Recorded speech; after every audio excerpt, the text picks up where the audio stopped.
入去一段時間，半個鐘頭咁樣就坐喺度諗，即係聽住一啲音樂，當然配合一啲音樂啦，冇都唔緊要嘅。咁就有得自己嘅思想，咪好自由咁聯想。即係最好係諗啲開心嘅嘢，譬如話坐喺度諗，如果你中意旅遊，咪諗去諗自己坐上部飛機去到加勒比海嘅一個海灘去游水，去曬太陽咁，即係有自己嘅思想去自由咁去諗半個鐘嘢，都冇得諗啲唔開心嘅嘢，你要諗啲令自己舒服、令自己開心嘅嘢咯。咁每日如果有半個鐘咁做咧，對於個腦嘅功能嘅恢復同埋一個休息係好緊要嘅，甚至乎比瞓覺仲重要嘅。大家不妨試下。好啦，咁有啲食物咧對於個腦亦都係好緊要嘅。咁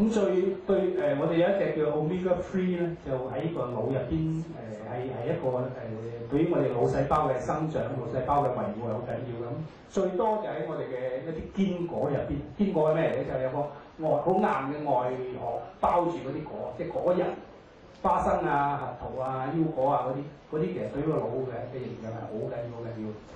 咁有啲海產類嘅嘢啦，即係啲海魚啊、海蝦啊嗰啲啦、海鮮啊嗰啲啦，仲有豆類都係對於豆腐啊咁樣、豆漿啊都係對於我哋嘅腦嘅發育啊、我哋嘅腦嘅維護好緊要啦。仲有番茄啦，仲有一啲植物油啊、魚油啊咁樣啦。仲有大家可能唔知喎，朱古力其實對於我哋嘅腦嘅營養都好緊要喎。咁但係朱古力有另外一樣嘢就係好糖分好高，佢加咗好多糖啊奶入去，咁嗰啲就反而就相反作用嘅，嗰啲會令到你膽固醇升高，會塞咗條血管入到個腦唔好。咁最好食咩？如果中意食朱古力，食咩朱古力？啲純嘅朱古力，有啲鋪頭有得賣嘅，即係齋嗰啲朱古力，黑色嗰啲即係朱古力，即係冇糖冇奶嗰啲朱古力，嗰啲對個腦係最好。咁咖啡對個腦亦都好好喎，即係對於腦細胞嘅活躍啊、腦細胞嘅一啲活動啊都好好。咁但係咖啡就有啲其他副作用咯，譬如話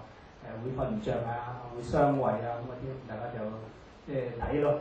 如果有啲胃嘅問題啊，副作用冇咁多咯。仲有一樣嘢冇講，咁仲有一樣嘢就係即係我哋對於維護我哋個腦有一樣嘢好緊要嘅，就係要鍛鍊我哋個腦咯。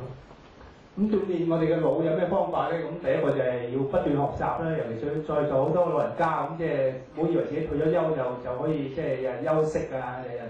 日日去唞啊。咁其實呢啲反而衰老得好快嘅。咁我哋其實好建議你哋即係會要揾啲嘢學下，即係不斷去學習，譬如學上網啊，或者學啲太極拳啊，學啲其他，即係總之揾啲嘢學下先，唔好俾自己個腦靜落嚟咯。咁當然打麻雀咁當然都係好事啊！但係你捱間底啦，通常捱夜㗎嘛，捱夜對個腦就傷害好大，咁就盡量打下啲衞生麻雀，咁都係對個腦嘅鍛鍊好好嘅。咁仲有一啲我哋年青人一樣嘢好鼓勵大家做嘅，就係一啲個人嘅極限測試，對於腦嘅功能開發好緊要。譬如話喺好安全嘅情況下試下一啲平時唔敢做嘅嘢，譬如話笨豬跳啦，去旅遊塔嗰度跳下笨豬跳啦。你跳完一次之後咧，可能對於你個腦嘅開發，可能你會忽然間醒悟，或者忽然間叻咗都唔出奇，因為嗰一下可能會衝破咗你平時個大腦嘅一個即係大腦可能封鎖咗你某啲功能，你通過一個人嘅極限嘅挑戰之後咧，你克服咗嗰樣嘢之後咧，你可能即係成個人豁然開朗嘅。呢樣嘢其實即係好多專家都試過話，真係得嘅，真係有效。咁大家喺安全嘅情況下不妨去試下嚇。咁益腦嘅遊戲咧做多啲啦，當然可以參加我哋嘅健康大使，都係一個對自己嘅一個挑戰啦嚇，即係對自己嘅能力一個挑戰。我哋會有好多，除咗上堂，除咗佢自己做呢個服務計劃之外，亦都有好多一啲活動啊、事項啊，張醫生會同大家搞有啲力奇營啊咁樣，都有好多個人身體極限嘅測試俾大家玩嘅。咁大家參加多啲活動都係好緊要嘅，對於我哋嘅腦嘅活動都好緊要。咁仲有一樣嘢就係即係好緊要嘅，就係令到個腦要休息咯。休息除咗有充足睡眠之外，就係要俾佢徹底放鬆。尤其對於我哋做緊嘢嘅人，即係如果一年啊或者一個月啊，都有一段時間要令到自己個腦處於一個放假嘅狀態，即係冇俾佢不斷重複做某一樣嘢，一定要等佢放鬆，等佢去做一啲無憂無慮嘅嘢。即係點解放假咁緊要去減壓，可以令到個腦去放鬆咁樣咯。當然個細節仲有好多啦，只不過我呢度就簡單講下幾個一定要遵循嘅一啲規律。咁大家如果有興趣嘅話咧，咁嚟緊新星嘅網站，我都希望放多啲呢一方面嘅資訊喺度咧，希望大家即係多啲上我哋網睇下一啲健康嘅常識，一啲對於腦功能有幫助嘅一啲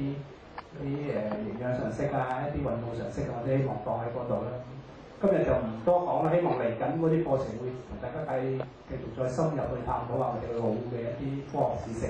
好，多謝大家。好，唔該晒賴醫生嘅。咁我今日嘅堂咧就上完啦。咁啊，多謝晒咁多位健康大使同埋家長啊同埋嘉賓嘅到場嘅。咁嚟緊咧，我哋仲有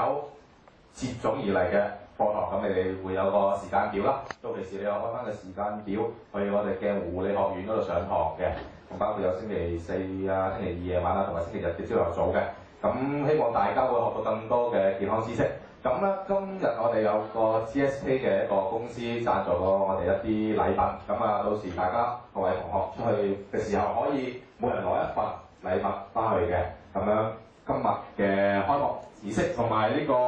大腦維護嘅一個開發嘅一個講座、一個上課到此為止啦。咁希望下一次大家會準時出席接住落嚟嘅一啲活動同埋上課。